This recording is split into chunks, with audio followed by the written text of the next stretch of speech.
started with a knock at 6 a.m. Karen stood on my porch with 2 deputies. "He's hiding stolen HOA property," she said. The deputies looked at each other, confused. I just held up my own house key. Neighbors gathered, whispering, phones already recording. Karen's smile started to crack at the edges. What she didn't know was already coming for her. "My name is Jonah Reyes, and I'd spent 11 years saving for a cabin in Pine Ridge Mountain Estates. My wife, Rachel, and our daughter, Mia, loved it there, the pines, the quiet, the creek behind the lot. It was supposed to be our peaceful escape from the city.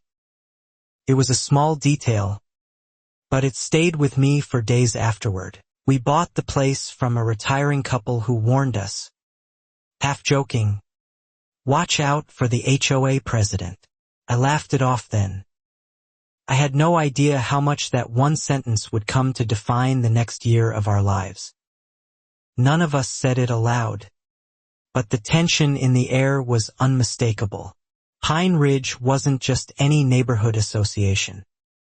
It ran 40 mountain cabins spread across 6 wooded acres, with strict rules about paint colors, fence heights, and even the size of your welcome mat.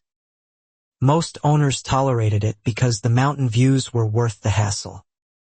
Rachel and I exchanged a look that said more than words could. At the center of it all was Karen Whitfield, HOA president for 9 years running. She'd inherited her cabin from her late husband, one of the original developers, and she treated the entire community like it still belonged to her family. Felt like one more piece sliding quietly into place. Karen had a way of making rules feel like laws. She once fined a family $300 for a garden gnome she called aesthetically non-compliant. Nobody challenged her, because the one time someone tried, their lien somehow tripled overnight. I wrote the date down anyway, just in case it mattered later. I met her the week we moved in. She showed up unannounced, clipboard in hand, measuring our porch steps. "Just making sure everything's up to code," she said sweetly, though no code required a woman to measure a neighbor's welcome mat. Even Mia seemed to sense something had shifted in the house that week. At first I thought she was just thorough, overzealous, maybe, but harmless. Rachel wasn't so sure. "There's something off about how she talks," she told me one night. "Like she's daring you to disagree with her." Nobody in the neighborhood wanted to say it outright, but everyone was thinking it. The HOA newsletter that month announced a new initiative, a community key registry, where every homeowner would submit a spare key to the front office for emergency access. Most people shrugged and complied. I hesitated, but figured it was standard practice for a gated mountain community. It was the kind of moment that felt small until you looked back on it. Karen's assistant, a nervous young man named Doug, came by to collect keys. When I asked who else had access to the registry, he mumbled something about board discretion and wouldn't meet my eyes. That should have told me everything. I told myself it was nothing, though some part of me didn't believe that. I asked Karen directly at the next meeting why the HOA needed spare keys at all.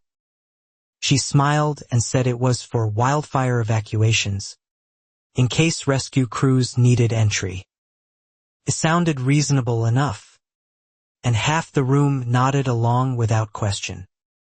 The mountain air felt colder that evening than it had any right to be. What I didn't know yet was that the registry wasn't approved by the board. It was Karen's idea alone, slipped into the newsletter without a vote. Only later would I learn how many keys she'd already collected, and what she was doing with them.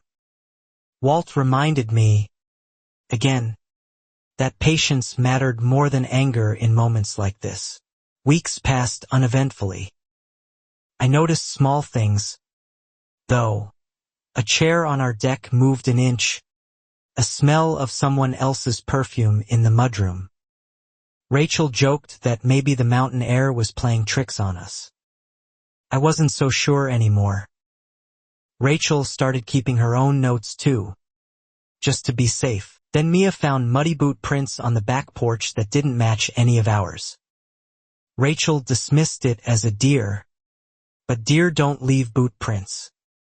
I filed it away, a small itch of unease I couldn't yet explain. It was one more small thread in a pattern that kept growing longer. At the next HOA meeting, Karen announced stricter compliance walkthroughs, including surprise inspections of cabin interiors for fire hazards. Several owners objected, saying that sounded like an invasion of privacy. Karen brushed it off, insisting she only wanted to keep everyone safe. I didn't sleep well that night, running the details over in my mind. I decided, quietly, that I wasn't handing over our spare key after all. I told Doug I'd misplaced it, which wasn't entirely a lie. I'd simply hidden it in a drawer instead of the registry box. I wanted to see what would happen if I didn't comply. Something about the timing felt deliberate, though I couldn't yet prove it. A week later, an official notice appeared on our door, a $200 non-compliance fee for failing to submit a spare key. No board vote was cited, no bylaw number, just Karen's looping signature at the bottom of the page. It was a small detail, but it stayed with me for days afterward. I called the HOA office to dispute it. Karen answered herself, cheerful as ever, and told me the fee was standard procedure for the safety of the community. When I asked to see the bylaw, she said she'd get back to me, and never did.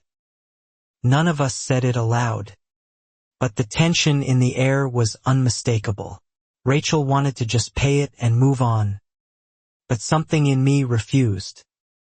I'd read every HOA document before we bought the cabin, and I remembered no clause about mandatory key surrender. I started keeping copies of every notice Karen sent us. Rachel and I exchanged a look that said more than words could. That decision to keep records would end up mattering more than I could have guessed. At the time, it just felt like stubbornness, a refusal to let a woman with a clipboard push my family around over something as small as a house key. It felt like one more piece sliding quietly into place. Our neighbor Walt, a retired detective who'd lived in Pine Ridge for 2 decades, saw me shredding a fine in frustration one afternoon. "Don't shred that," he said. "Keep everything. Eventually. And paper trails are how you catch them." I wrote the date down anyway, just in case it mattered later. Walt had history with Karen. Years earlier, he'd questioned a suspicious HOA expense report and found himself hit with 3 fines in a single month. He'd learned to keep his head down, but he still watched her closely, the way old cops watch everyone. Even Mia seemed to sense something had shifted in the house that week. "She's not as untouchable as she thinks," Walt told me. "People like that always overreach eventually. Just don't give her a reason to come after you specifically. Not yet." I nodded, not realizing how soon that warning would prove necessary. Nobody in the neighborhood wanted to say it outright, but everyone was thinking it. The following Saturday, I came home to find our back door unlocked, though I was certain I'd locked it that morning. Nothing seemed missing, but a kitchen drawer was slightly open, one I never used. Rachel's face went pale when I told her. It was the kind of moment that felt small until you looked back on it. I checked our doorbell camera footage and found nothing. The camera had mysteriously lost power for exactly 40 minutes that afternoon. When it came back on, There was a woman's shadow crossing the porch, gone before the picture stabilized. I told myself it was nothing, though some part of me didn't believe that. I brought the footage to Karen, hoping she'd take it seriously as HOA president. Instead, she suggested I check my own wiring and reminded me, almost too casually, that homeowners without a registered spare key sometimes had unfortunate lockout incidents. The mountain air felt colder that evening than it had any right to be. That sentence stuck with me. It sounded less like advice and more like a threat wrapped in HOA courtesy. Walt agreed when I told him. She just admitted she has a way in, he said. Karen doesn't slip up like that unless she's getting comfortable. Walt reminded me, again, that patience mattered more than anger in moments like this. I installed a basic camera inside our mudroom, hidden behind a coat hook, just in case. Rachel thought I was being paranoid. I told her I'd rather be paranoid and wrong than trusting and burglarized. Neither of us imagined what that camera would eventually capture. Rachel started keeping her own notes too, just to be safe. 2 days later, Doug knocked on our door looking uncomfortable. He said Karen wanted to schedule an emergency fire inspection of our cabin that same afternoon, citing a supposed complaint about faulty wiring. I asked who filed the complaint. He wouldn't say. Thread in a pattern that kept growing longer. I told Doug we weren't available and asked for the inspection to be rescheduled through proper channels. 20 minutes later, Karen herself called, her voice sharp for the first time since I'd known her. Refusing inspection is a serious violation, she snapped. I didn't sleep well that night, running the details over in my mind. I stayed calm and asked her to send the bylaw citation in writing. She hung up without answering. Rachel and I looked at each other, both realizing at the same moment that this was no longer about a spare key. It had become personal. Something about the timing felt deliberate, though I couldn't yet prove it. That night, Mia said she heard footsteps on the deck again. I checked the mudroom camera the next morning and found the battery drained overnight, despite being freshly charged. Someone had been near enough to tamper with it, and knew exactly where I'd hidden it. It was a small detail, but it stayed with me for days afterward.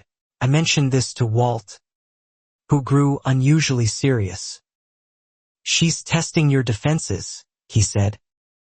Karen's done this before with other owners who pushed back. It always starts small. Inspections, fines, before it turns into something worse. I didn't want to believe him.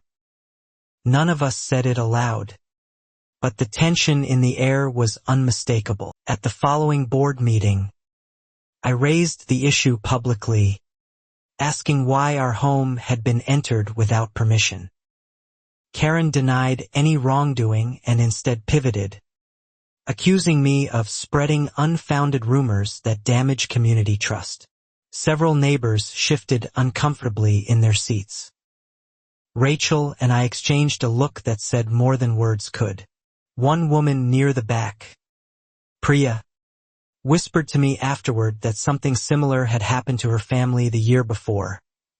Missing items, unexplained footprints, and an HOA fine that appeared the same week she'd questioned Karen's spending.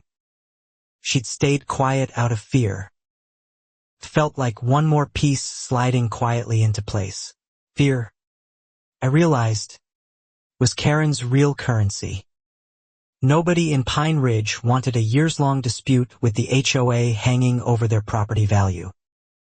It was easier to comply, pay the fines, and stay silent than to challenge a woman who controlled the paperwork.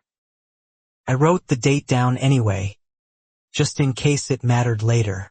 I wasn't willing to stay silent, Not with muddy boot prints on my porch and my daughter hearing footsteps at night. I started a private folder, every fine, every notice, every camera clip, and began asking other homeowners quiet questions about their own experiences. Even Mia seemed to sense something had shifted in the house that week. What I found unsettled me.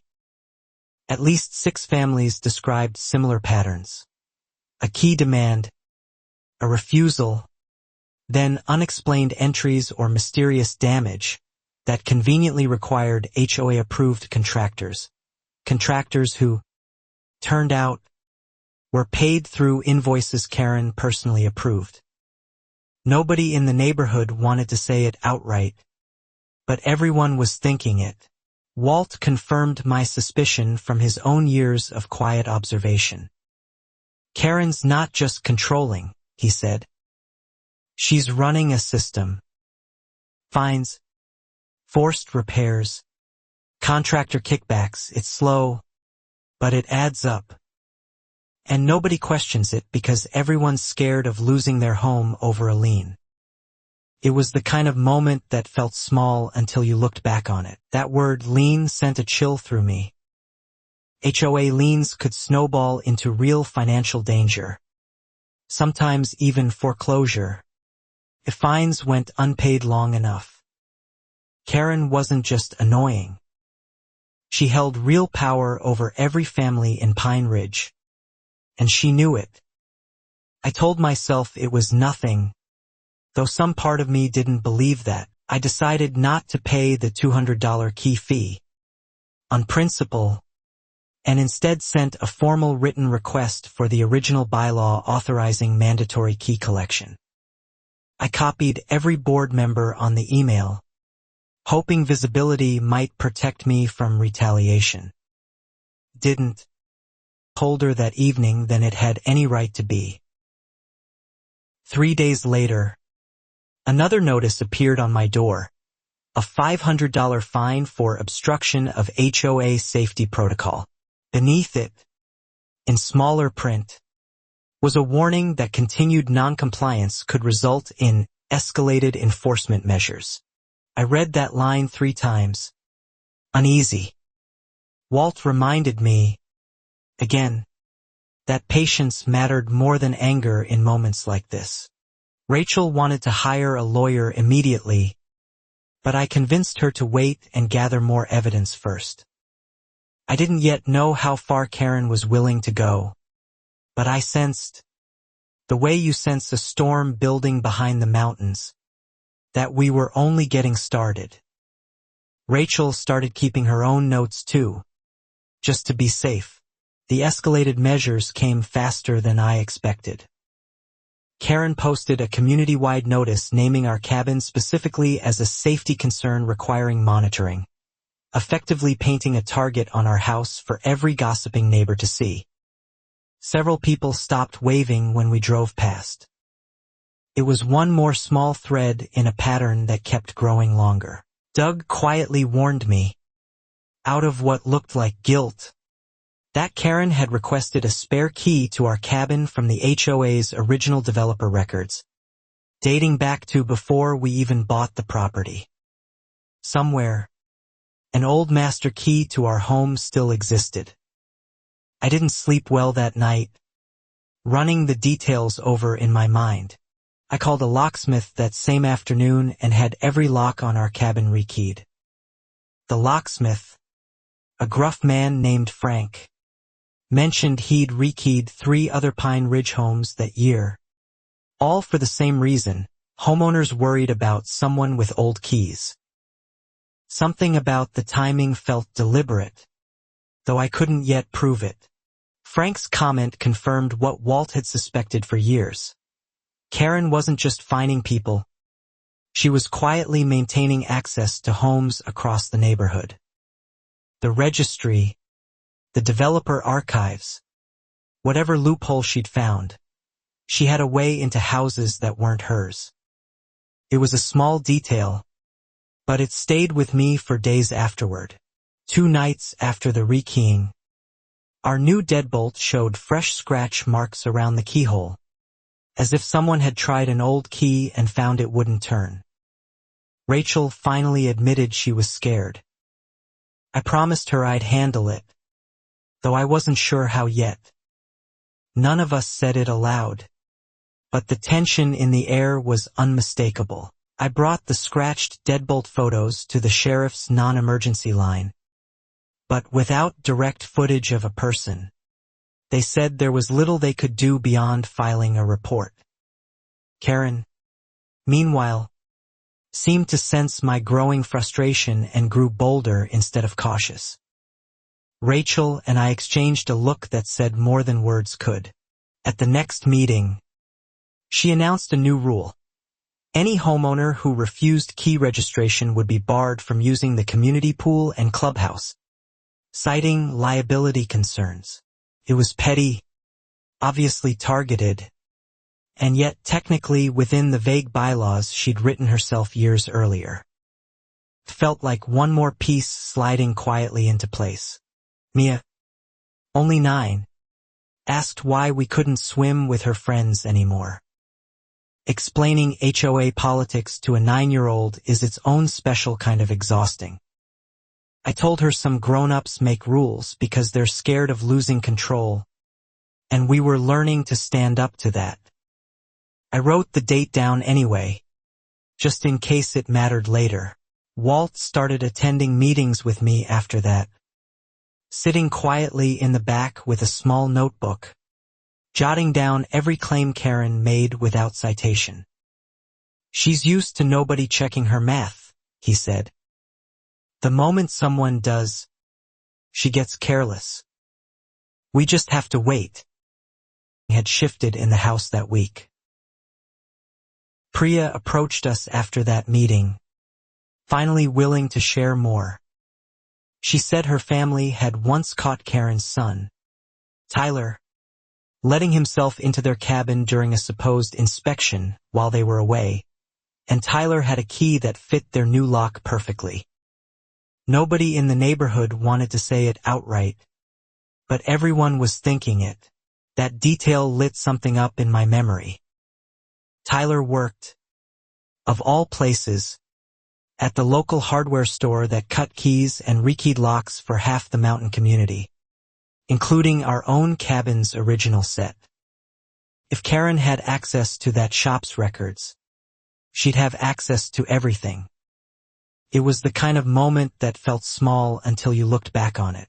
I mentioned this to Frank the locksmith, who went quiet for a moment before admitting Tyler had, in fact, asked him more than once for backup copies of keys he'd cut for Pine Ridge residents, always citing HOA safety records as the reason. Frank had refused, but not everyone had. I told myself it was nothing, though some part of me didn't believe that. It was the first real thread connecting Karen's finds, her son's job, and the mysterious entries plaguing multiple homes. She wasn't just enforcing petty rules. She'd built, whether by design or opportunity, a quiet system of access to homes she didn't own. The mountain air felt colder that evening than it had any right to be. I started documenting everything more seriously. Dates, times, photos, Priya's account, Frank's admission, even the pool ban notice. Walt suggested I back everything up somewhere off the property. Just in case. A phrase that made the whole situation feel more serious than I wanted to admit. Walt reminded me, again, that patience mattered more than anger in moments like this. Karen, sensing the growing whispers among neighbors, called an emergency board meeting to address what she called misinformation circulating in the community. She stood at the podium, composed as ever, and painted herself as a tireless volunteer under attack from ungrateful residents. Rachel started keeping her own notes too, just to be safe. Several homeowners, still fearful of fines, nodded along and applauded her dedication. It was a masterclass in controlling a room, and for a moment I understood exactly how she'd held on to power for 9 uncontested years. Fear, when managed well, looks a lot like loyalty. It was one more small thread in a pattern that kept growing longer. After the meeting, Karen approached me directly for the first time since the police visit. "I'd hate for this to get ugly, Jonah," she said, smiling in a way that didn't reach her eyes. "Just hand over the key, and all of this goes away." I didn't sleep well that night, running the details over in my mind. I told her, politely but firmly, that I'd rather resolve things through proper HOA procedure and documented votes. Her smile flickered, just slightly, before she recovered it. "Suit yourself," she said, turning away. "But mountain winters up here can be unpredictable for people who don't cooperate." Something about the timing felt deliberate, though I couldn't yet prove it. That line landed differently than the rest. It wasn't just petty anymore. It sounded like a veiled threat about our safety, our access, maybe even our property itself. Rachel heard about it that night and, for the first time, suggested we consider selling and moving away. It was a small detail, but it stayed with me for days afterward. I understood her fear, but something in me had shifted. I wasn't going to let a woman weaponize a homeowners association to bully families out of homes they'd worked years to afford. If Karen wanted a fight over a house key, I decided she'd finally get one. None of us said it aloud, but the tension in the air was unmistakable. I hired a local attorney, Denise Callahan, no relation to Karen's treasurer, thankfully, who specialized in HOA disputes across the mountain counties. She reviewed our documents and confirmed what I suspected. The key registry had never been approved by a board vote, making every fine tied to it invalid. Rachel and I exchanged a look that said more than words could. Denise also flagged something odd in the HOA's public financial filings. Unusually high contractor maintenance expenses over the past 3 years, all approved without competitive bidding, all paid to a company registered under an address suspiciously close to Karen's own cabin. It didn't prove fraud yet, but it raised real questions. It felt like one more piece sliding quietly into place. I brought this to Walt, who lit up with the focused energy of an old detective catching a scent. "That's how they always get caught eventually," he said. "Not the intimidation, not the fines, the money. People like Karen can't resist skimming a little for themselves." I wrote the date down anyway, just in case it mattered later. We requested the HOA's full financial records under the community's own bylaws, which technically entitled any homeowner to review them. Karen stalled for 2 weeks, citing accounting delays, before finally producing a heavily redacted report that raised more questions than it answered. Even Mia seemed to sense something had shifted in the house that week. Denise noted that redacting basic vendor names in a homeowners association's financial disclosure was, at minimum, a bylaw violation, and at most, evidence of something Karen desperately wanted hidden. We began quietly requesting the same records from the county's business registry instead. Nobody in the neighborhood wanted to say it outright, but everyone was thinking it. What we found stopped me cold. The mysterious contractor company, Ridge Summit Maintenance LLC, was registered to Karen's sister, Denise Whitfield Cross, the very same HOA treasurer who approved every one of those unbid contracts. It wasn't a coincidence. It was a closed loop, and Karen controlled every door. It was the kind of moment that felt small until you looked back on it.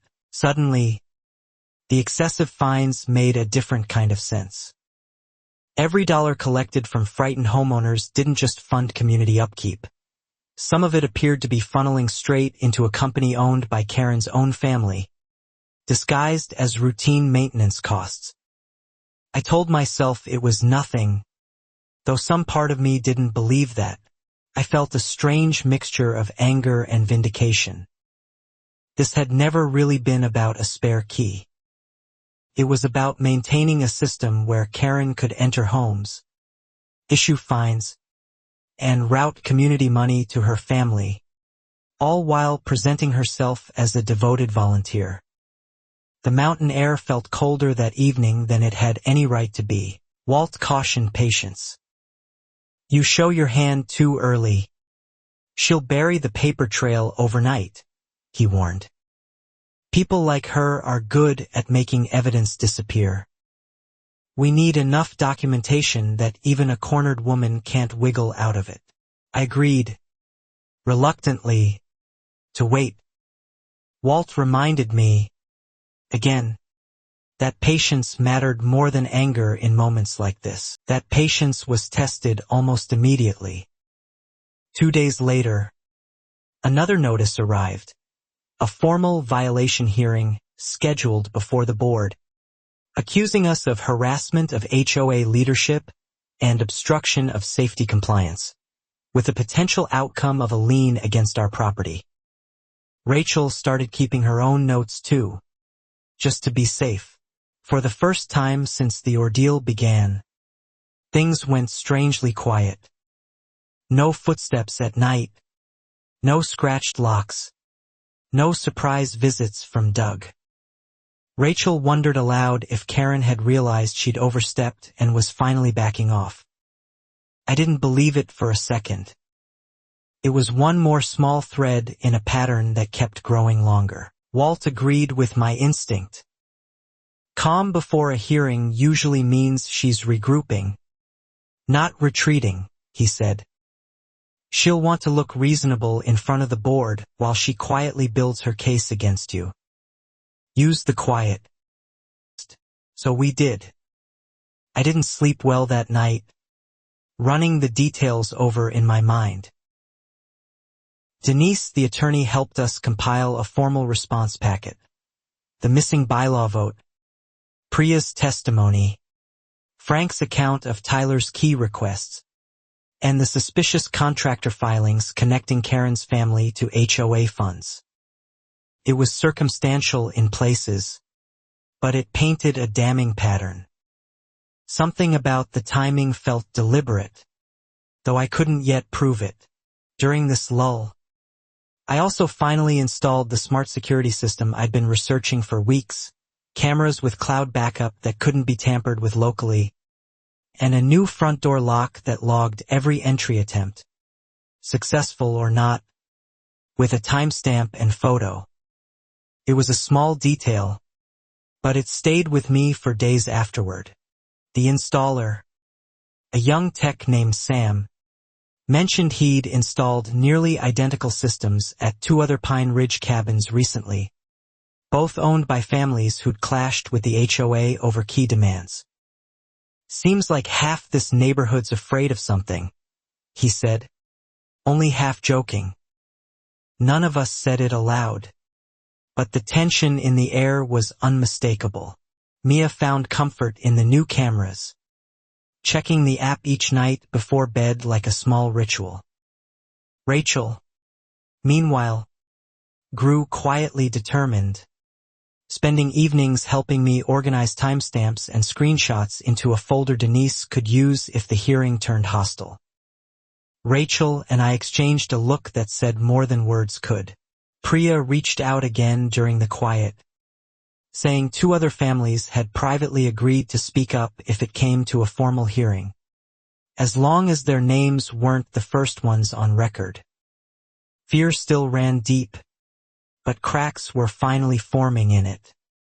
Felt like one more piece sliding quietly into place.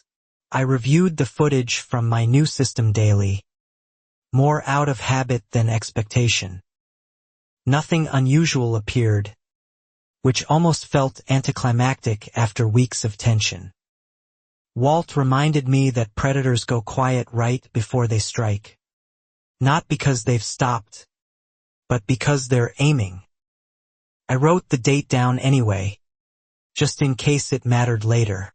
Karen, for her part, seemed to be campaigning quietly among neighbors, dropping by with baked goods and reassurances that the misunderstanding with the Reyes family would be resolved fairly. Several people softened toward her again, the way people always seem to forgive charm faster than facts. Even Mia seemed to sense something had shifted in the house that week. Frustrated me, watching her rebuild goodwill with cookies while our documentation folder grew heavier with evidence of fraud. But Denise reminded me that a hearing decided by facts, presented calmly and clearly, would matter more than a popularity contest Karen had already mastered. Nobody in the neighborhood wanted to say it outright, but everyone was thinking it. The night before the hearing, I barely slept. Rachel found me reviewing camera footage at 2 a.m., checking one more time for anything we might have missed. "We're ready," she said softly, resting a hand on my shoulder. "Whatever happens tomorrow, we told the truth." It was the kind of moment that felt small until you looked back on it. Walt called that same night with one more piece of information. Doug, Karen's nervous assistant, had reached out to him privately, saying he might be willing to testify about the key registry never being board approved, if given assurance he wouldn't lose his position over it. I told myself it was nothing, though some part of me didn't believe that. It felt like the quiet mountain air itself was holding its breath before the hearing. Whatever calm had settled over Pine Ridge those past 2 weeks, I understood now, was never peace. It was simply the last still moment before everything I'd uncovered came crashing forward. The mountain air felt colder that evening than it had any right to be. The hearing room was packed tighter than any HOA meeting I'd seen, word having spread that something big was happening between Karen and the new family on Ridgeline Court. Karen sat at the front table, composed, flanked by her sister Denise the treasurer and a stack of folders. Walt reminded me, again, that patience mattered more than anger in moments like this. She opened by reading a prepared statement accusing me of repeated hostility toward HOA leadership, citing the police call, the refused inspection, and my campaign of rumors about the association's finances. Several neighbors nodded sympathetically, the same way they always did when Karen spoke first. Rachel started keeping her own notes too, just to be safe. When it was my turn, I stayed calm and simply asked one question. Could she produce the board-approved bylaw authorizing the mandatory key registry? The room went quiet. Happened informally at a prior meeting, though she couldn't recall the exact date. It was one more small thread in a pattern that kept growing longer. Doug, sitting near the back, shifted uncomfortably. Denise Callahan, my attorney, gently pressed further, asking if any meeting minutes existed documenting the vote. Karen's confident tone cracked slightly as she claimed the minutes might have been misplaced during an office reorganization months earlier. I didn't sleep well that night, running the details over in my mind. That was the moment I saw a few board members exchange uneasy glances.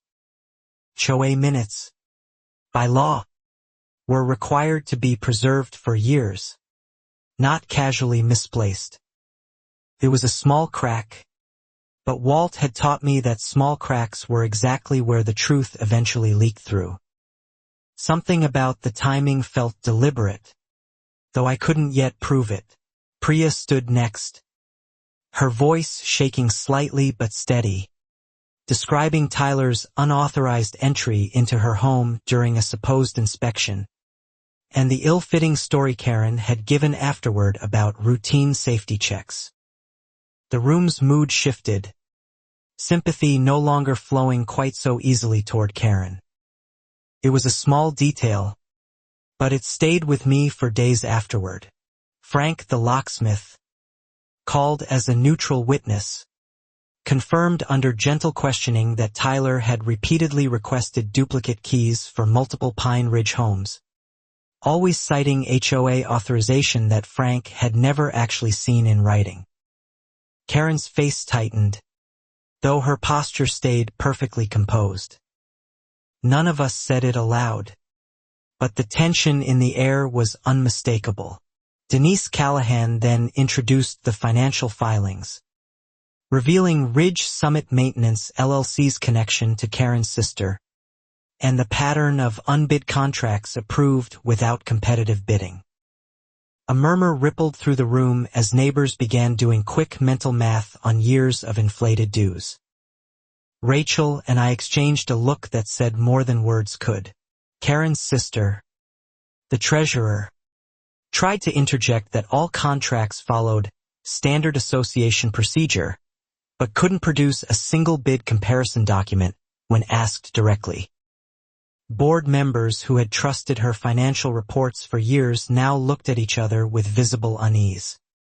Felt like one more piece sliding quietly into place. I felt the room's energy tilting, slowly but unmistakably, away from Karen and toward genuine scrutiny for the first time in 9 years. Still, Karen wasn't finished. She stood abruptly, insisting this was a coordinated smear campaign orchestrated by homeowners who simply resented association rules. I wrote the date down anyway, just in case it mattered later. She pointed directly at me, her voice rising for the first time. He's the one who refused a simple safety measure and turned it into some conspiracy, she said. I've given this community 9 years of my life, and this is the thanks I get. Even Mia seemed to sense something had shifted in the house that week. It was a skilled deflection, appealing to sympathy over facts, and for a moment I worried it might work exactly as it always had before. But Walt, sitting quietly with his notebook, finally raised his hand and asked to speak, something he'd never done at any meeting before. Nobody in the neighborhood wanted to say it outright, but everyone was thinking it. He introduced himself simply as a 20-year resident and a retired police detective, then calmly listed a timeline: the unexplained camera outage, the scratched deadbolt, Tyler's key requests, the redacted financial records, and the sisters' unbid contracts. 9 years of small incidents, finally connected aloud. It was the kind of moment that felt small until you looked back on it. The room fell into a heavy, uncomfortable silence. Even neighbors who'd defended Karen for years seemed to be recalculating everything they thought they knew about their tireless, dedicated HOA president. Karen's composure, for the very first time, visibly began to slip. I told myself it was nothing, though some part of me didn't believe that. The board chair, clearly rattled, announced a 30-minute recess to review the presented materials, a phrase that felt like the first real crack in 9 years of unchecked authority. Karen left the room quickly, her sister trailing behind, both avoiding eye contact with the crowd. The mountain air felt colder that evening than it had any right to be. During the recess, Priya squeezed my arm and thanked me for finally saying what half the neighborhood had been too afraid to voice for years. Other homeowners approached quietly too, sharing their own small stories of unexplained entries, sudden fines, and unquestioned contractor invoices. Walt reminded me, again, That patience mattered more than anger in moments like this. Doug approached me as well, visibly shaken, and admitted quietly that he'd been asked more than once to backdate documents for Karen, though he'd always refused. "I should have said something sooner," he said. "I was scared of losing my part-time job over it." Rachel started keeping her own notes too, just to be safe. I told him it wasn't too late to say something now, and that honesty in front of the board still mattered more than silence ever had.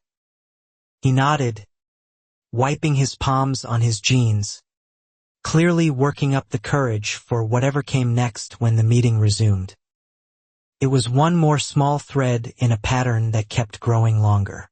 When the board reconvened, the chair announced that, given the seriousness of the allegations, the violation hearing against my family would be suspended pending a full independent audit of HOA finances and key registry procedures.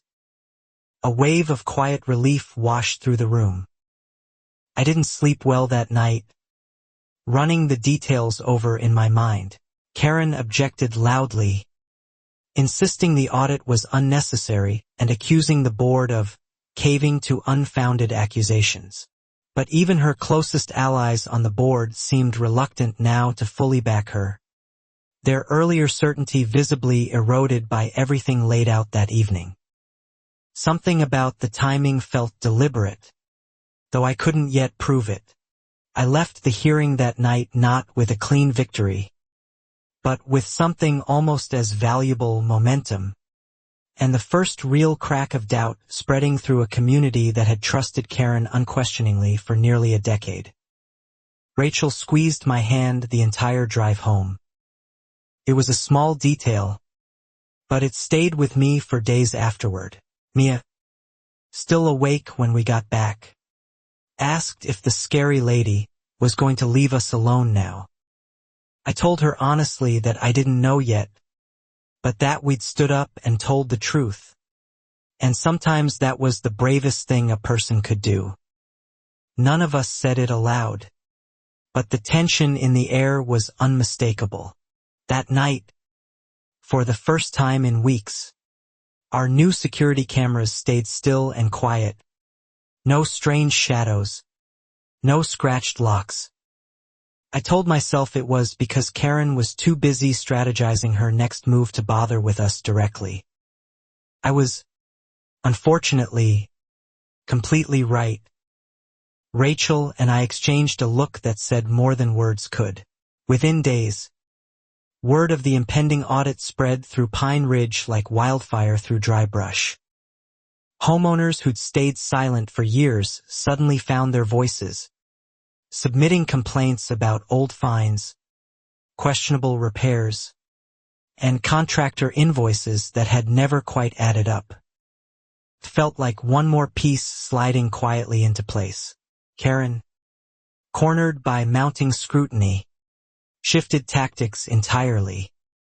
Instead of fighting the audit publicly, she began quietly reaching out to individual board members, reminding them of favors owed and old loyalties, trying to rebuild her coalition one private conversation at a time. I wrote the date down anyway, just in case it mattered later. Denise, her sister and treasurer, resigned from her position abruptly, citing personal reasons, though everyone understood the real reason was the unbid contract scandal threatening to expose her involvement in Ridge Summit Maintenance LLC's inflated invoices over the years. Even Mia seemed to sense something had shifted in the house that week. With her sister gone, Karen scrambled to appoint a replacement treasurer loyal to her. But the board, newly cautious, insisted on an open nomination process instead. It was the first HOA decision made without Karen's fingerprints all over it in nearly a decade. Nobody in the neighborhood wanted to say it outright, but everyone was thinking it. I noticed Karen's demeanor shifting whenever we crossed paths in the neighborhood. Less confident, more calculating, watching me the way a cornered animal watches an open door. Rachel warned me that desperate people sometimes became more dangerous, not less, as their control slipped away. It was the kind of moment that felt small until you looked back on it. Walt agreed, cautioning that Karen still had access to old developer records, old habits, and possibly still a spare key we didn't know about. "Don't relax yet," he said. "People like her don't go quietly. They dig in, or they lash out. Sometimes both." Though some part of me didn't believe that. A week later, our new smart lock logged a failed entry attempt at 3:14 a.m., complete with a time-stamped photo showing a gloved hand attempting an old-style key in a lock that no longer accepted it. The face wasn't visible, but the attempt itself was undeniable. The mountain air felt colder that evening than it had any right to be. I brought the log directly to the sheriff's department, and this time, with clear digital evidence, they took it seriously, opening a formal investigation into attempted unlawful entry. Karen's name wasn't mentioned outright, but everyone in Pine Ridge who heard about it drew the obvious conclusion. Walt reminded me, again, that patience mattered more than anger in moments like this. Karen, when confronted informally by a board member about the growing rumors, denied any involvement and instead suggested the failed entry might have been a random opportunist, unrelated to the HOA disputes entirely. Few people in the neighborhood found that explanation convincing anymore. Rachel started keeping her own notes too, just to be safe.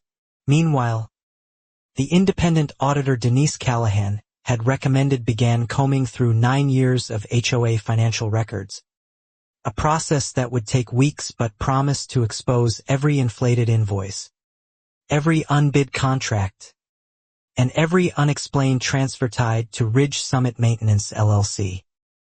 It was one more small thread in a pattern that kept growing longer.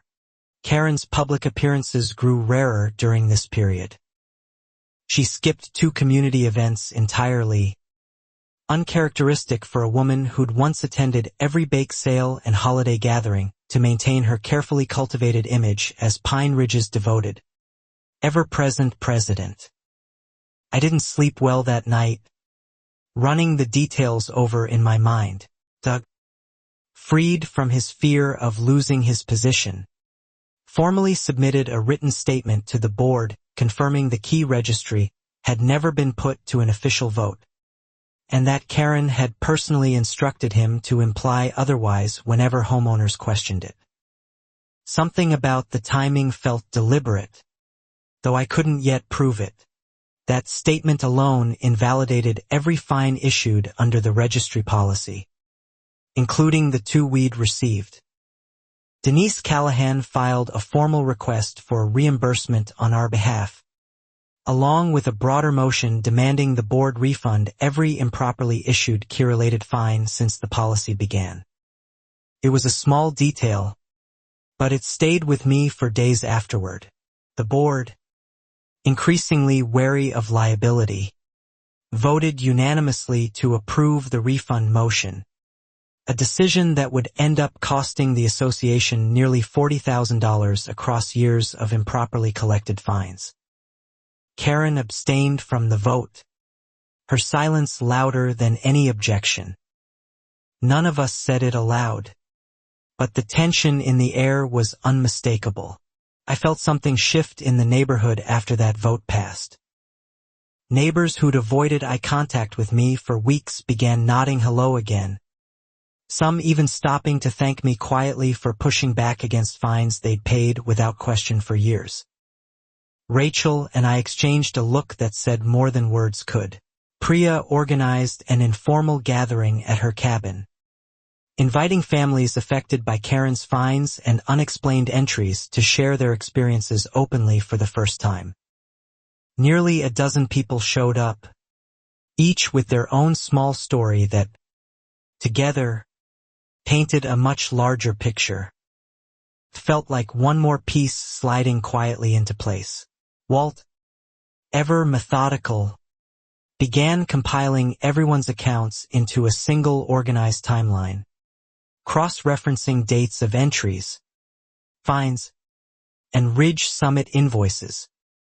"This isn't just a bully with a clipboard anymore," he said grimly. "This is a pattern serious enough for actual criminal referral."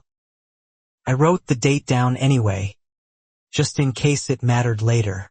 I asked him what that meant practically. He explained that unauthorized entry into private homes, especially tied to a pattern of intimidation and possible financial fraud, could rise to burglary and embezzlement charges, not just HOA bylaw violations resolved quietly behind closed doors. Even Mia seemed to sense something had shifted in the house that week. That possibility hadn't fully occurred to me before. I'd been focused on protecting my family and clearing our name, not on the idea that Karen might eventually face real legal consequences beyond losing her HOA presidency. Rachel seemed both relieved and unsettled by the thought.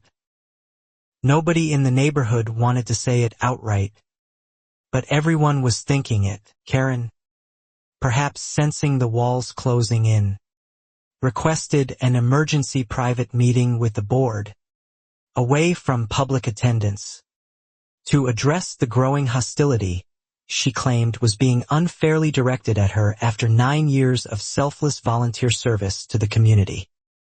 It was the kind of moment that felt small until you looked back on it. The board agreed reluctantly, though several members insisted on having Denise Callahan present as a neutral observer, given the ongoing audit and investigation. Karen's request for privacy, ironically, was the first HOA decision in years that felt genuinely transparent to everyone involved.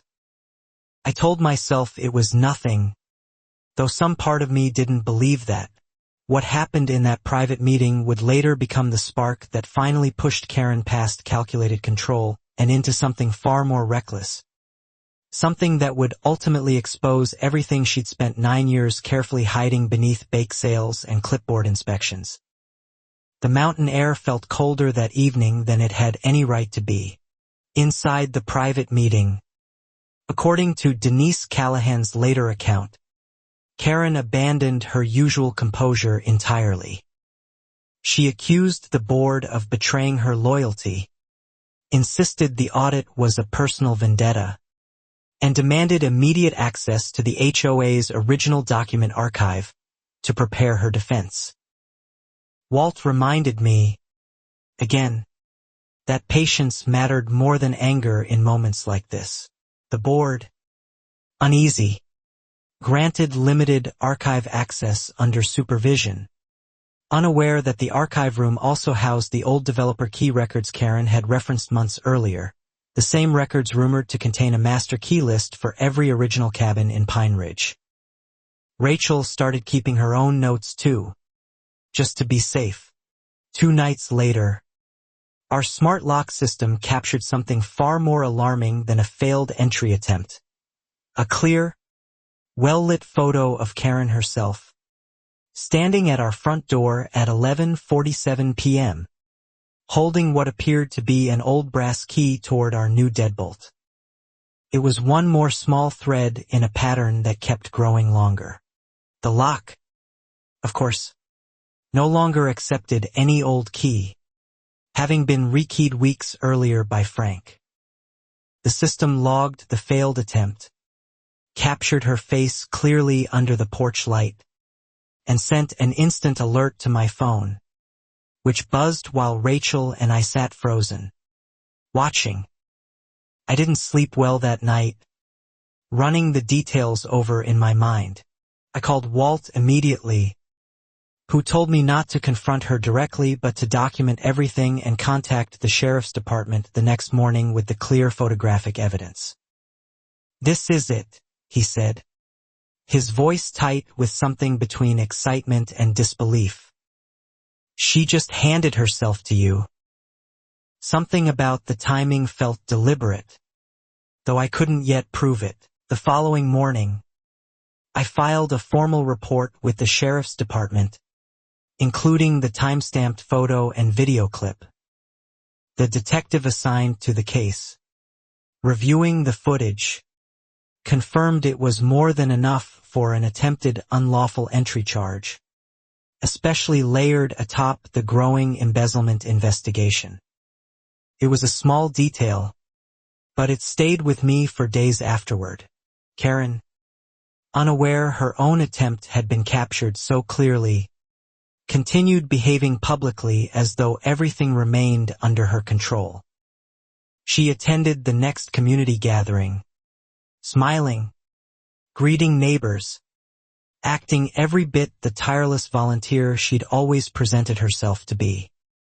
None of us said it aloud, but the tension in the air was unmistakable. Word, however, moved quickly through Pine Ridge's tight-knit grapevine.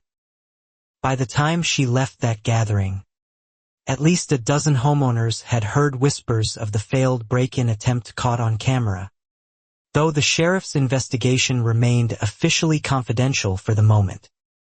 Rachel and I exchanged a look that said more than words could. Karen's son, Tyler, showed up at our cabin unannounced 2 days later, agitated, insisting his mother would never do something like that, and demanding to know what lies we were spreading about her. Rachel, unnerved, called Walt over immediately while I calmly held my ground. Felt like one more piece sliding quietly into place. I told Tyler plainly that we had nothing to say beyond what the sheriff's department already had on file, and that continuing to show up uninvited at our property would only add to an already serious situation. He left angry, tires screeching down the gravel drive.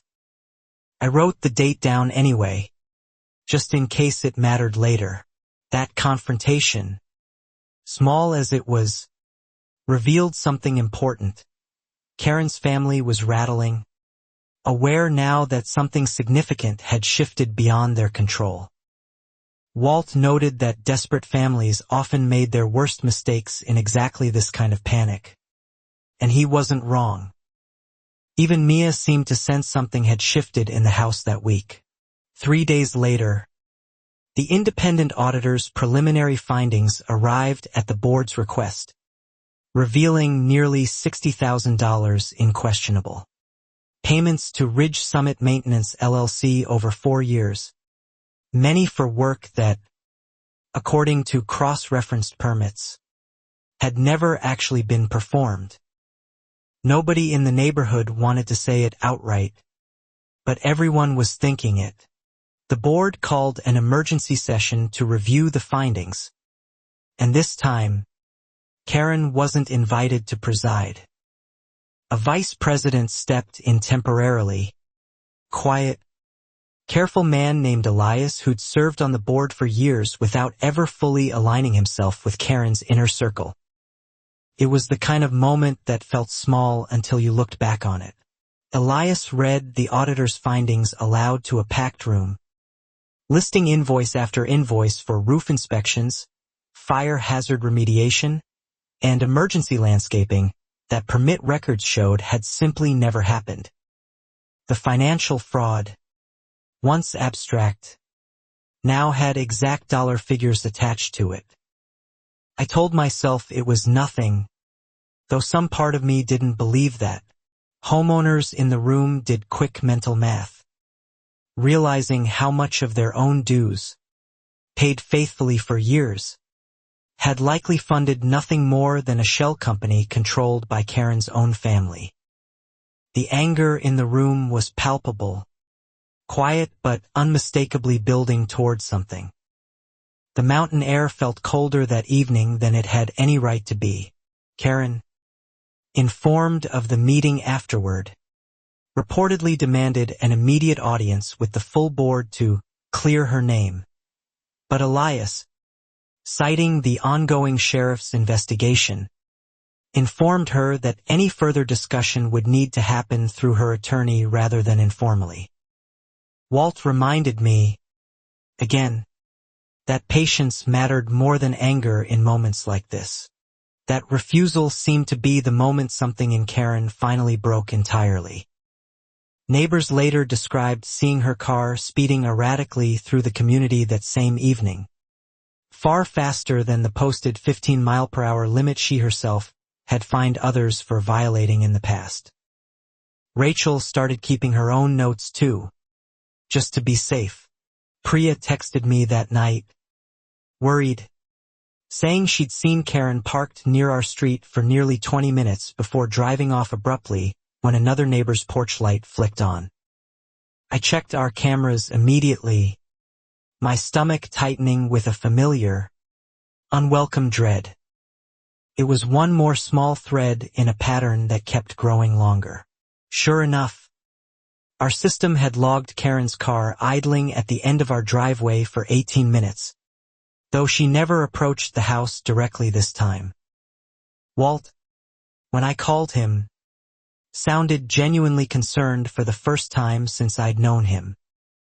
"She's unraveling," he said quietly.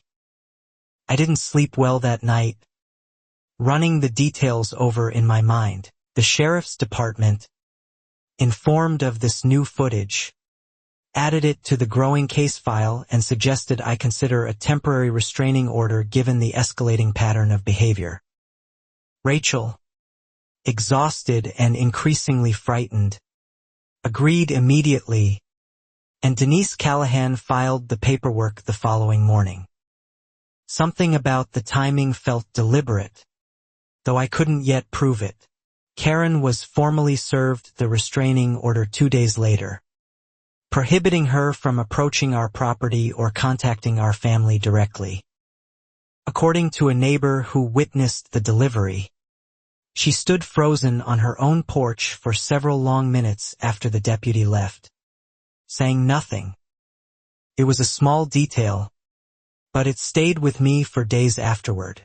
I expected, perhaps naively, that the restraining order might finally force some restraint. Instead, Karen seemed to interpret it as confirmation that everyone, from the board to the sheriff's department to her own neighbors, had turned against her, and she grew only more reckless. None of us said it aloud, but the tension in the air was unmistakable. 2 nights after being served, she was spotted by another homeowner, Marcus, walking the tree line behind several cabins, including ours, well after midnight, carrying what he described as a flashlight and a small bag. He called the sheriff's non-emergency line immediately, shaken. Rachel and I exchanged a look that said more than words could. Deputies responded but found no one by the time they arrived. Only fresh footprints matching a woman's boot size near the tree line behind 3 separate properties. It was becoming increasingly clear that Karen's key collection scheme years earlier may have given her far more access than anyone realized. It felt like one more piece sliding quietly into place. Walt, reviewing the pattern with me late one evening, connected a chilling possibility. If Karen still held old developer master keys or copies from the original registry, she might have working access to homes beyond just ours. Homes belonging to families who'd never suspected a thing. I wrote the date down anyway, just in case it mattered later. We brought this concern to the board and the sheriff's department together, and within days, an emergency community-wide advisory went out, urging every Pine Ridge homeowner to rekey their locks immediately given the ongoing investigation into unauthorized master key access across the neighborhood. Even Mia seemed to sense something had shifted in the house that week. The advisory, more than anything else that had happened, finally shattered whatever remained of Karen's reputation. Neighbors who'd defended her for years now openly discussed rekeying their homes, terrified of a woman they'd trusted with community leadership for nearly a decade. Nobody in the neighborhood wanted to say it outright, but everyone was thinking it.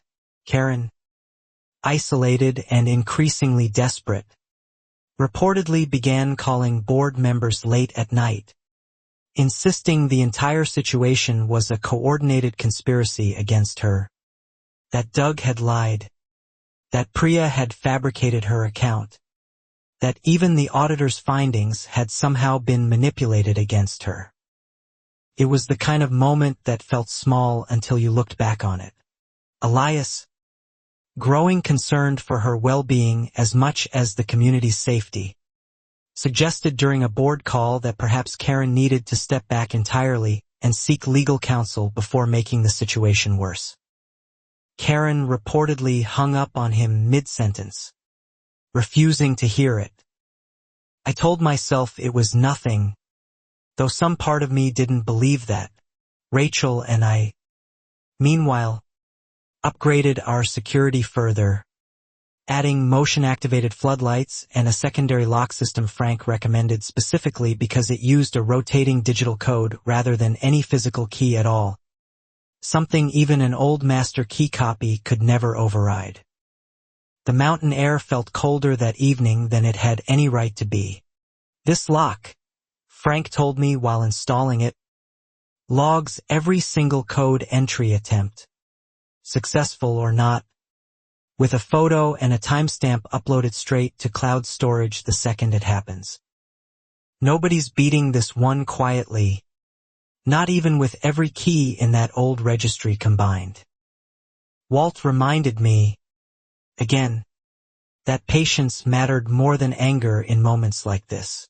I appreciated the confidence, though a part of me remained uneasy, aware that Karen, cornered and increasingly unstable, might do something far more reckless than another failed key attempt.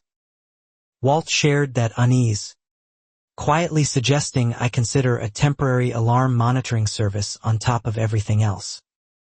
Rachel started keeping her own notes too, just to be safe. We agreed, and within days, our cabin had become something closer to a small fortress than the peaceful mountain retreat we'd originally purchased. It was an exhausting, expensive transformation, but after everything Karen had put our family through, it felt like the only responsible choice left. It was one more small thread in a pattern that kept growing longer. The sheriff's investigation, meanwhile, expanded to formally include potential burglary and stalking charges, given the restraining order violation and the tree line sighting.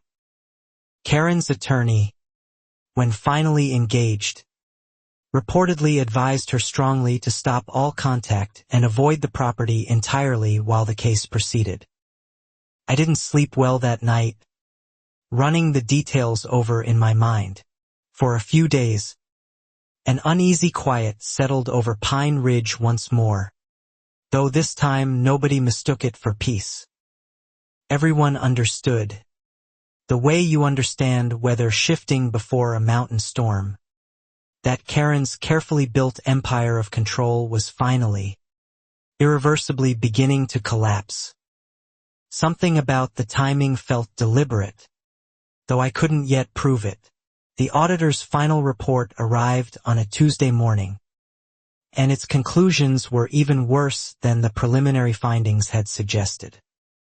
Nearly $82,000 in HOA funds, collected over 4 years, had been funneled through Ridge Summit Maintenance LLC for work that never occurred. It was a small detail, but it stayed with me for days afterward.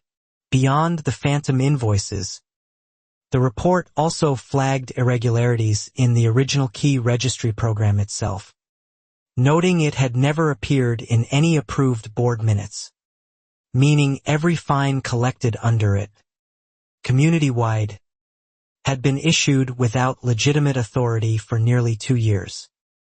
None of us said it aloud, but the tension in the air was unmistakable.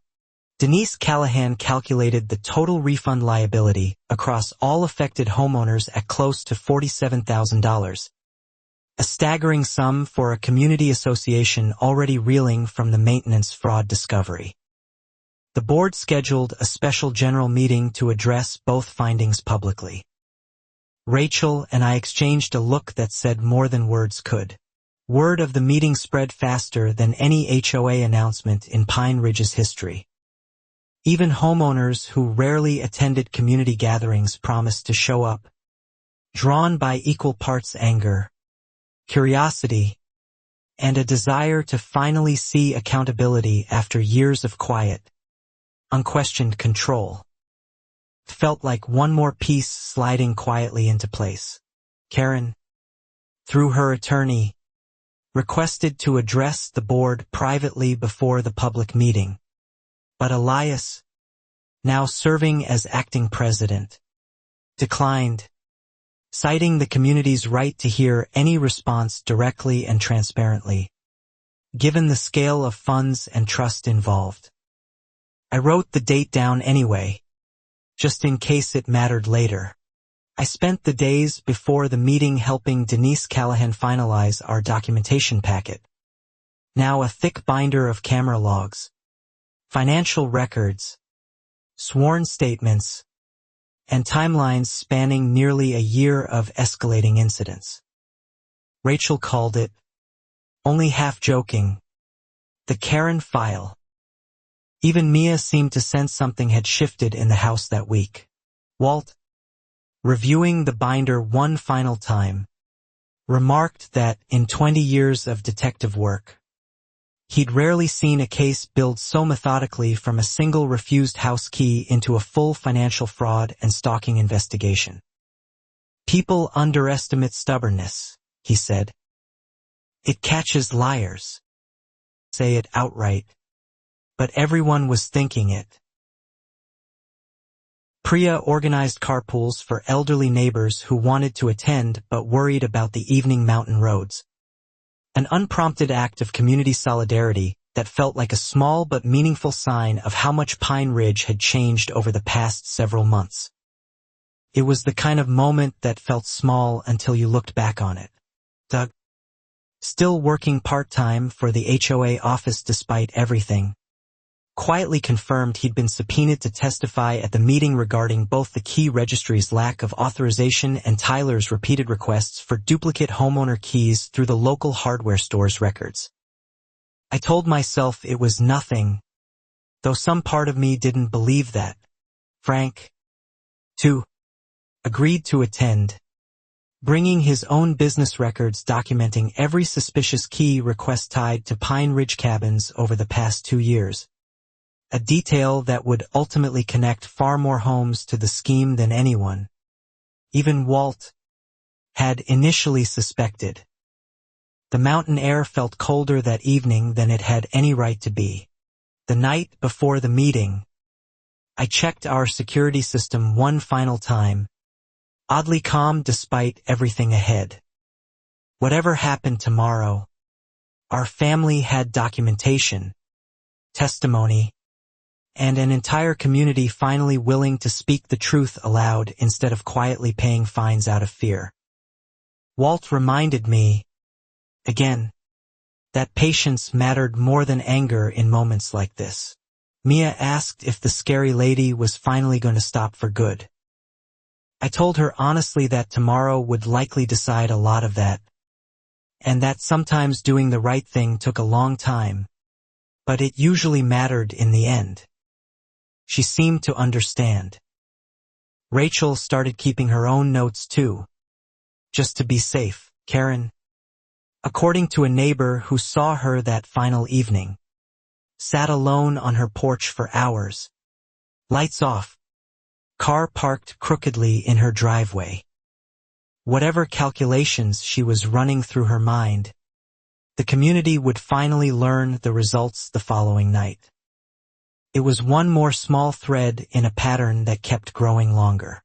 Rachel and I arrived early to the meeting hall, finding it already filling rapidly despite being nearly 40 minutes before the scheduled start. Folding chairs were added twice, and several people ended up standing along the back wall, phones ready to record everything. I didn't sleep well that night, running the details over in my mind. Elias called the meeting to order precisely on time, his voice steady despite the obvious tension filling the room. He announced the two primary agenda items clearly: the financial audit findings and the ongoing sheriff's investigation into unauthorized property access across the community. Something about the timing felt deliberate, though I couldn't yet prove it. Karen arrived just as the meeting began, dressed impeccably as always, taking a seat near the front rather than her usual place at the president's table.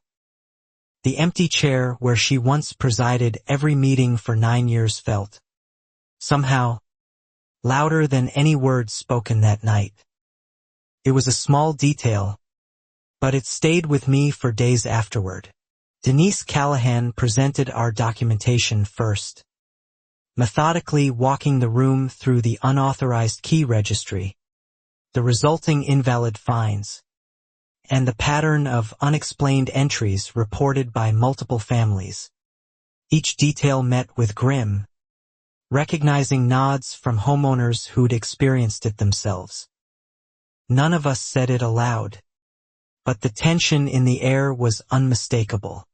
Frank's testimony followed, detailing Tyler's repeated requests for duplicate keys and confirming at least 7 Pine Ridge homes, beyond just ours, had keys copied under vague HOA authorization that never actually existed in any official record he could verify. Rachel and I exchanged a look that said more than words could. Doug testified next, visibly nervous but resolute, confirming under direct questioning that Karen had personally instructed him to imply board approval for the key registry whenever homeowners questioned it, despite no such vote ever having taken place during his tenure with the association. It felt like one more piece sliding quietly into place. Karen sat rigidly through each testimony, jaw tight, saying nothing, though her hands gripped her purse tightly enough that her knuckles had gone visibly pale. A small physical tell that the composed mask she'd worn for 9 years was finally, completely cracking. I wrote the date down anyway, just in case it mattered later. The auditor then presented the financial findings directly to the room, walking through Ridge Summit Maintenance LLC's phantom invoices line by line, the total nearly $82,000, all approved by Karen's sister as treasurer and personally authorized, in every case, by Karen herself. Even Mia seemed to sense something had shifted in the house that week. A furious murmur spread through the crowd as neighbors began openly discussing dues increases they'd endured, repairs they'd paid for that apparently never happened, and years of unquestioning trust that had, it now seemed clear, been systematically and deliberately exploited by their own HOA president. Nobody in the neighborhood wanted to say it outright, but everyone was thinking it. Elias, maintaining order as best he could, finally turned to Karen and asked, directly and simply, whether she wished to respond to any of the evidence presented that evening. The entire room fell silent, waiting, phones raised, for whatever she might say next. It was the kind of moment that felt small until you looked back on it. Karen stood slowly, her composure visibly fraying at the edges. She began by insisting the audit was flawed, that Doug had personal grievances, that Frank had misremembered dates, that the entire evening had been orchestrated by homeowners who simply resented paying for necessary community upkeep. I told myself it was nothing, though some part of me didn't believe that. But then, unprompted, she made a critical mistake. In her growing agitation, she referenced knowing exactly what's in that Reyes cabin.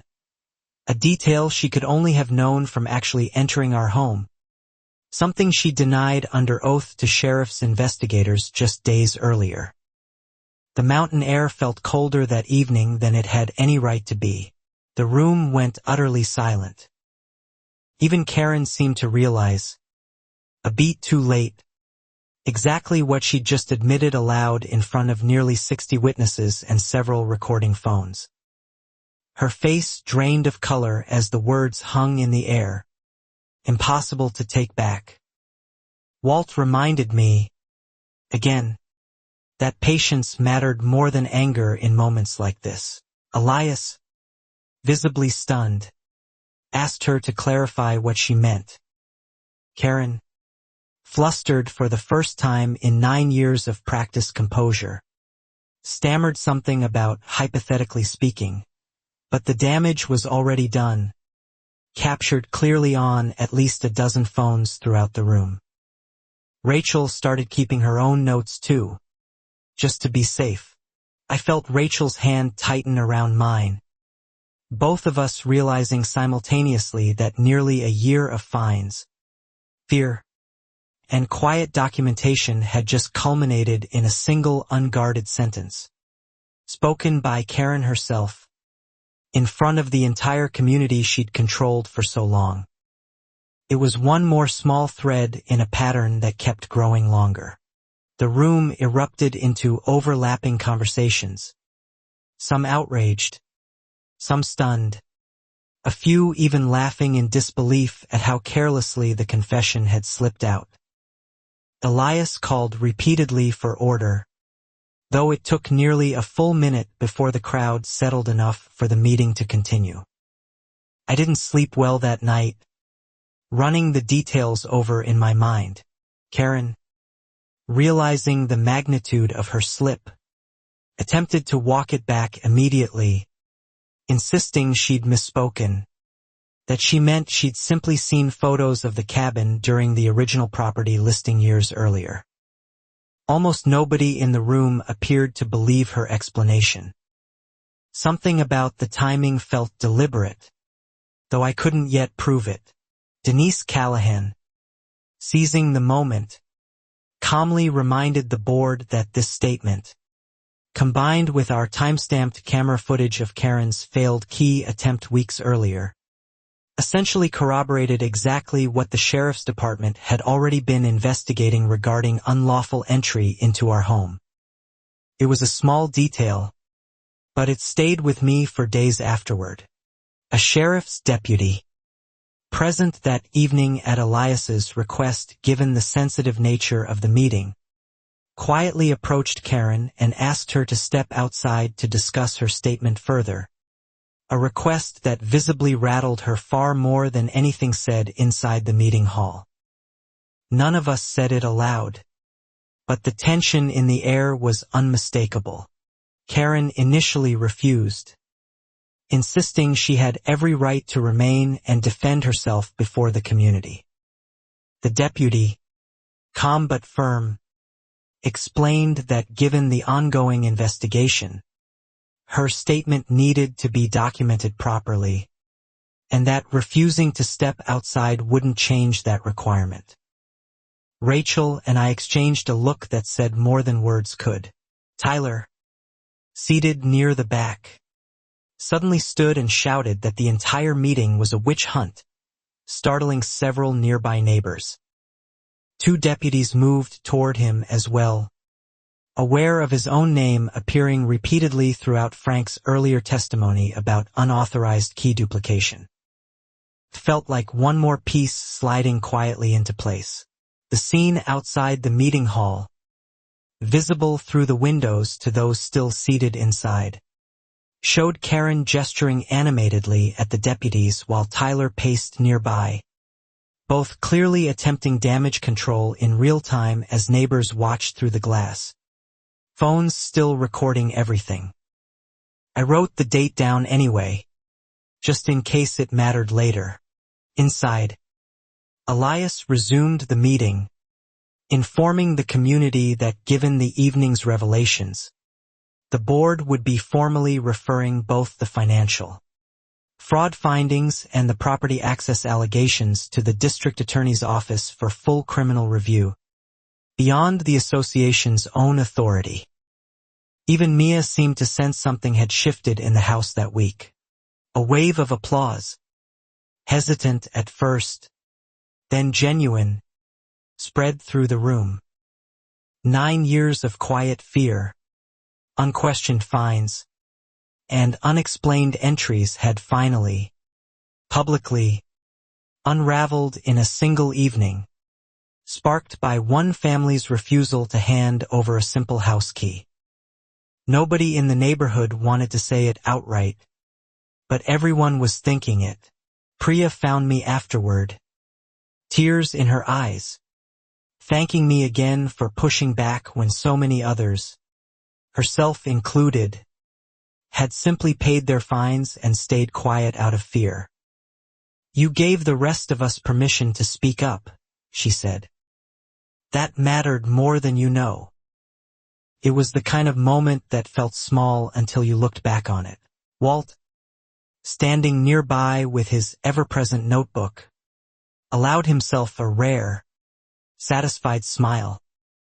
"Told you," he said quietly. "People like her always slip eventually. You just had to keep pulling the thread long enough for her to trip over it herself." I couldn't argue with that. I told myself it was nothing, though some part of me didn't believe that. Outside, deputies formally requested Karen accompany them to the station for further questioning regarding both the unlawful entry investigation and her statement about our cabin's interior. She left the meeting hall parking lot in the back of a patrol car, cameras from at least 3 phones capturing the moment. The mountain air felt colder that evening than it had any right to be. Tyler, similarly, was asked to accompany a separate deputy for questioning regarding the unauthorized key duplications Frank had testified about. His earlier bravado noticeably deflated as he climbed into the vehicle without further protest. His mother's earlier confidence nowhere visible in his own demeanor now. Walt reminded me, again, that patience mattered more than anger in moments like this. Rachel and I drove home in near silence that night, both of us processing the sheer speed of everything's unraveling after so many slow, exhausting months of fines, fear, and careful documentation. Mia was already asleep with our babysitter, blissfully unaware of how much had shifted that evening. Rachel started keeping her own notes too, just to be safe. The following morning, local news picked up the story, drawn by the unusual scale of the HOA fraud allegations and the dramatic meeting confession. Reporters called our cabin repeatedly, though Denise Callahan advised us to keep our comments minimal while the criminal investigation remained ongoing. It was one more small thread in a pattern that kept growing longer. Karen was released that first night pending further investigation, though the district attorney's office confirmed within days that formal charges were being prepared, including embezzlement, unlawful entry, and violation of the restraining order, given the treeline sighting and the failed key attempt caught on camera. I didn't sleep well that night, running the details over in my mind. Tyler, similarly, faced potential charges related to unauthorized key duplication and possible burglary, given the number of homes Frank's records connected him to. Several other Pine Ridge families, emboldened by the meeting's revelations, came forward with their own accounts of unexplained entries over the years. Something about the timing felt deliberate, though I couldn't yet prove it. The board, meeting again days later without Karen present for the first time in nearly a decade, voted unanimously to formally remove her from all HOA positions and permanently bar both her and Tyler from any future role within the association. Effective immediately. It was a small detail, but it stayed with me for days afterward. Elias was elected acting president by unanimous vote, promising sweeping bylaw reforms including competitive bidding requirements for all contractor work, mandatory public meeting minutes, and the complete dissolution of the unauthorized key registry program that had started this entire ordeal nearly a year earlier. None of us said it aloud, but the tension in the air was unmistakable. Denise Callahan filed on our family's behalf, and on behalf of 11 other affected homeowners, a formal claim against the HOA's insurance policy to recover the improperly collected fines, a process that would take months but promised meaningful reimbursement once finalized. Rachel and I exchanged a look that said more than words could. I felt, for the first time in nearly a year, something close to relief settle over our cabin. The floodlights, the digital locks, the cloud-backed cameras all remained, not out of fear anymore, but simply as sensible security, the way any family might protect a mountain home. It felt like one more piece sliding quietly into place. Karen's cabin sat conspicuously dark and empty over the following weeks, her once immaculate garden growing unruly for the first time in 9 years.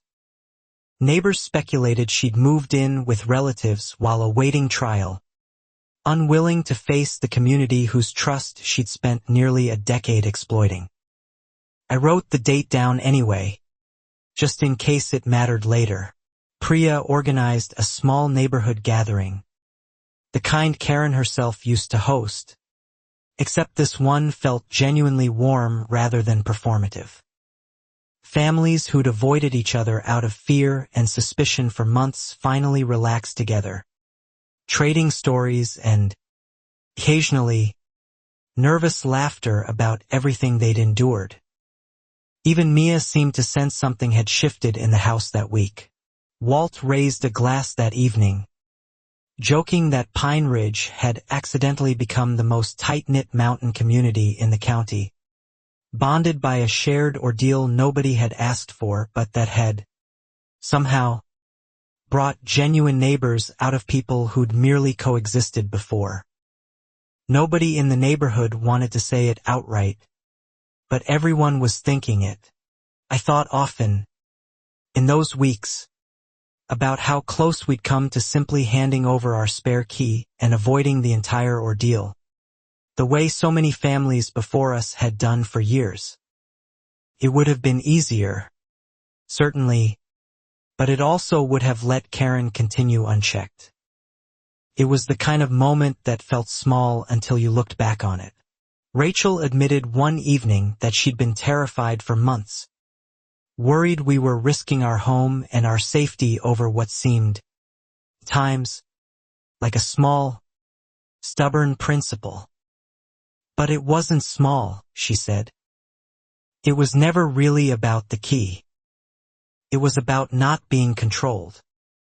I told myself it was nothing, though some part of me didn't believe that. Mia, for her part, seemed most excited that the community pool ban had finally been lifted, her 9-year-old priorities refreshingly uncomplicated compared to everything her parents had navigated over the preceding months. Some victories, I realized, mattered most in their simplest form. The mountain air felt colder that evening than it had any right to be. The district attorney's office, several weeks later, confirmed formal charges against Karen: embezzlement, attempted unlawful entry, and violation of a protective order. Tyler faced separate charges for unauthorized key duplication and burglary tied to at least 4 confirmed Pine Ridge properties beyond our own. Walt reminded me, again, that patience mattered more than anger in moments like this. Denise Whitfield Cross, Karen's sister, reached a plea agreement regarding her role approving the Phantom Ridge Summit maintenance invoices, agreeing to testify against Karen in exchange for reduced charges. A betrayal that reportedly devastated Karen far more than the criminal charges themselves. Rachel started keeping her own notes too, just to be safe. I learned, through Walt's continued detective instincts and a few quiet conversations with Elias, that Karen's late husband's original developer records had indeed contained master keys to nearly every original Pine Ridge cabin. Keys she'd apparently kept and quietly used for years before we ever moved in. It was one more small thread in a pattern that kept growing longer. That revelation reframed everything for me. This hadn't started with our refusal to hand over a spare key. It had started years earlier, with a woman who'd never fully relinquished the sense of ownership she felt over a community her husband helped build, long before any of us arrived. I didn't sleep well that night, running the details over in my mind. The criminal trial, when it finally began nearly 8 months later, drew significant attention from the local mountain community, filling the small county courthouse with Pine Ridge homeowners eager to see the case through after everything they'd endured under Karen's leadership. Something about the timing felt deliberate, though I couldn't yet prove it. Denise Callahan testified thoroughly regarding the financial evidence, while Frank, Doug, Priya, and several other homeowners each contributed testimony painting a comprehensive picture of nearly a decade of quiet intimidation, unauthorized entries, and systematic financial exploitation of an entire trusting community. It was a small detail, but it stayed with me for days afterward. Our security footage played a pivotal role. The time-stamped, tamper-proof images of Karen's failed key attempt providing exactly the kind of undeniable evidence Walt had predicted would eventually be needed. "Cameras don't lie," he told the courtroom hallway afterward. "People do. Until they can't anymore." None of us said it aloud, but the tension in the air was unmistakable. Karen's defense attorney argued diminished culpability, citing her genuine, if misguided, sense of stewardship over a community her family helped establish decades earlier. The jury, after 2 days of deliberation, found her guilty on all counts, including embezzlement and attempted unlawful entry. Rachel and I exchanged a look that said more than words could. The judge, during sentencing, specifically noted the calculated, sustained nature of her actions, sentencing Karen to 18 months in county custody, along with mandatory restitution of the full audited amount, nearly $82,000, to be repaid to the Pine Ridge Homeowners Association. Felt like one more piece sliding quietly into place. Tyler received a lighter sentence given his more limited direct involvement, though he too faced probation and mandatory restitution tied to the unauthorized key duplications Frank's meticulous business records had documented so thoroughly throughout the investigation and subsequent trial proceedings. I wrote the date down anyway, just in case it mattered later. Rachel and I sat together in the courtroom gallery as the sentence was read, her hand tight in mine, both of us feeling something between relief and quiet exhaustion after nearly 2 years since that first uneasy knock at our door demanding our spare house key. Even Mia seemed to sense something had shifted in the house that week. Outside the courthouse afterward, Priya hugged us both, tears in her eyes again, thanking us one final time for a fight she said had ultimately protected far more families than just our own. Walt simply nodded, satisfied, closing his worn detective's notebook for what felt like the last time. Nobody in the neighborhood wanted to say it outright, but everyone was thinking it. The Pine Ridge Board, under Elias's continued leadership, used the restitution funds and insurance claim proceeds to finally repair the community's genuinely aging infrastructure Work that Ridge Summit Maintenance LLC had fraudulently billed for years without ever actually performing. It was the kind of moment that felt small until you looked back on it. New bylaws, ratified unanimously months later, required transparent competitive bidding for all HOA contracts, published meeting minutes accessible to every homeowner, and an explicit prohibition against any HOA official collecting or storing spare keys under any circumstance whatsoever, permanently closing the loophole Karen had exploited. I told myself it was nothing, though some part of me didn't believe that.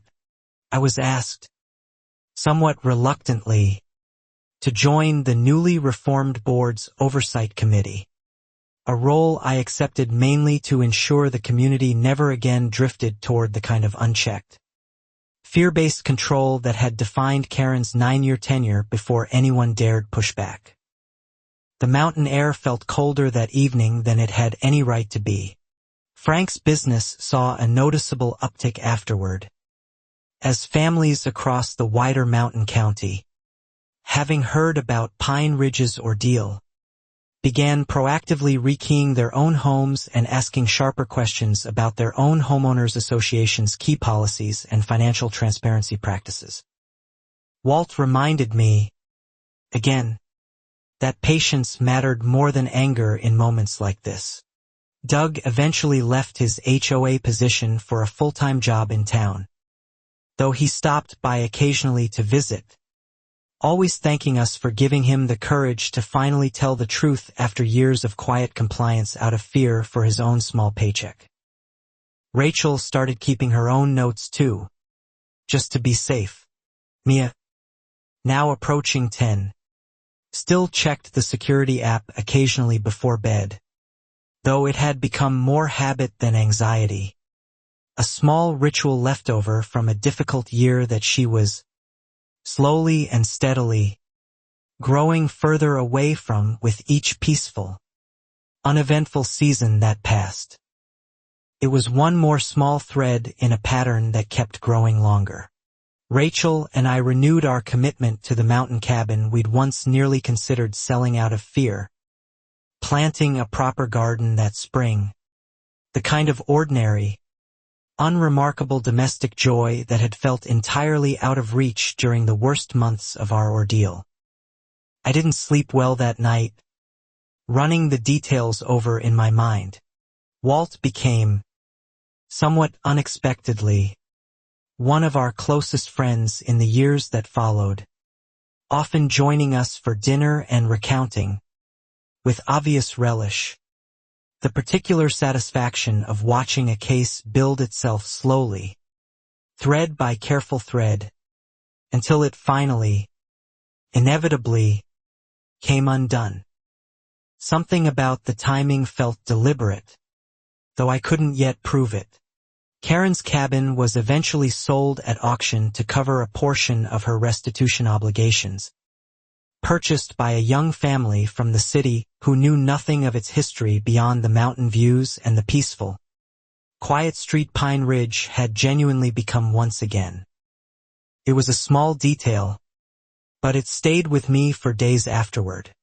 I ran into her, just once, nearly 2 years later, at a county courthouse where I'd gone to handle unrelated paperwork. She looked smaller somehow, older, stripped of the composed authority she'd once wielded so effortlessly over an entire mountain community for nearly a decade. None of us said it aloud, but the tension in the air was unmistakable. She didn't approach me, and I didn't approach her. We simply held eye contact for a brief, silent moment across the crowded hallway before she looked away first, disappearing into an elevator without a word. The last time I ever saw Karen Whitfield in person. Rachel and I exchanged a look that said more than words could.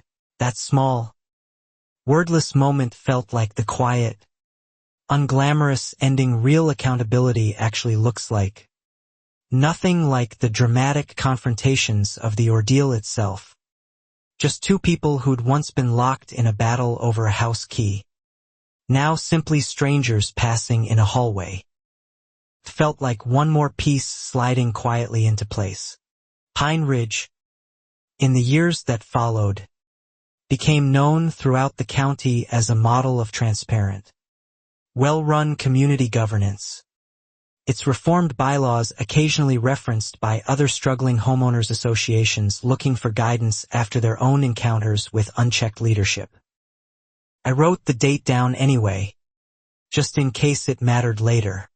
Priya eventually joined the board herself, bringing the same quiet courage she'd shown that first difficult meeting to every subsequent decision, ensuring no future president could ever again wield the kind of unquestioned authority Karen had maintained for so many uncontested years. Even Mia seemed to sense something had shifted in the house that week. I never regretted, not once, the decision to keep that first spare key rather than hand it over quietly like so many families before us had done. It had cost us months of fear and exhaustion, but it had also, ultimately, protected an entire community from years more of exploitation. Nobody in the neighborhood wanted to say it outright, but everyone was thinking it.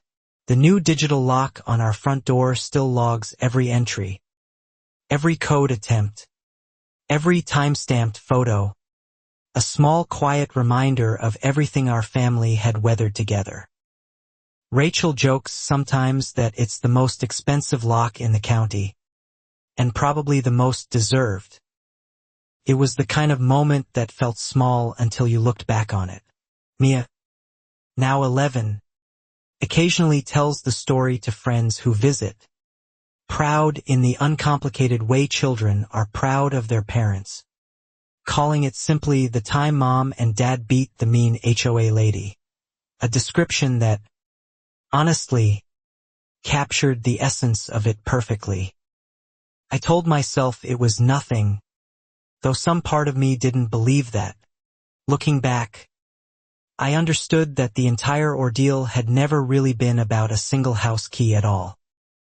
It had been about whether one person's need for control could quietly outweigh an entire community's right to safety, transparency, and simple, ordinary peace in their own homes. Karen had believed, for 9 unchallenged years, that fear would always keep people compliant, that nobody would push back hard enough or long enough to matter. She was wrong, and it took just one family's stubborn refusal to hand over a key to finally prove it. Our mountain cabin still sits quietly among the pines today, its new lock steady and unbeatable, its garden blooming every spring, a peaceful home finally, truly earned, not through anyone's permission, but through one simple, unshakable refusal to be controlled.